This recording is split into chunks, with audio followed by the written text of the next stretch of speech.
আমাদের সরকারের উপর ন্যস্ত দায়িত্ব ছিল মূলত তিনটি: হত্যাকাণ্ডের বিচার করা, প্রয়োজনীয় সংস্কারের আয়োজন করা, নির্বাচিত সরকারের কাছে ক্ষমতা হস্তান্তর করা।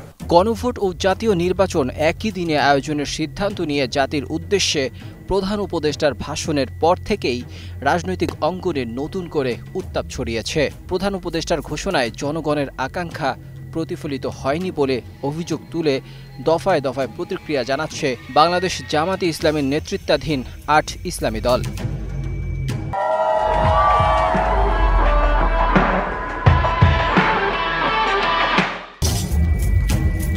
জামাতের দাবি, গণভোট নিয়ে জনগণের অভিপ্রায় ও গণদাবি উপেক্ষা করা হয়েছে, যা নতুন একটি সংকট তৈরি করেছে। এই প্রেক্ষাপটে আরও কঠোর ও অভিযোগ তুলেছেন জামাতের নায়েবে আমির সৈয়দ আব্দুল্লাহ মোহাম্মদ তাহের। শুক্রবার রাজধানীর মগবাজারে আল ফালাহ মিলনায়তনে যুগপথ আন্দোলনের শরিক ৮ দলের যৌথ সংবাদ সম্মেলনে তিনি বলেন, অন্তর্বর্তীকালীন সরকারের প্রধান উপদেষ্টা অধ্যাপক ডক্টর মোহাম্মদ ইউনূসকে তার ৩ জন উপদেষ্টা ভুল পথে পরিচালিত করছেন।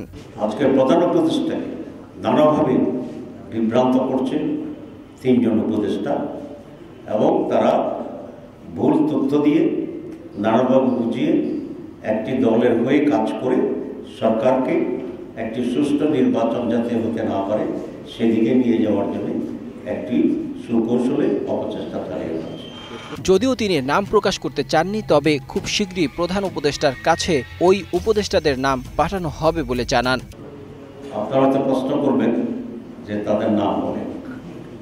আমরা আজকেও নাম বলতে চাই না, তবে আমরা প্রধান উপদেষ্টার কাছে তাদের নাম আমরা সরকার একটি দলের প্রতি দুর্বলতা দেখাচ্ছে এবং তাদের ফাঁদে পা দিয়েছে। তার ভাষ্য, বর্তমান সরকার হয় বুঝে, না হয় না বুঝে, অথবা ষড়যন্ত্রের শিকার হয়ে একটি বিশেষ দলের স্বার্থে সংস্কারকে গুরুত্বহীন করে ফেলেছে।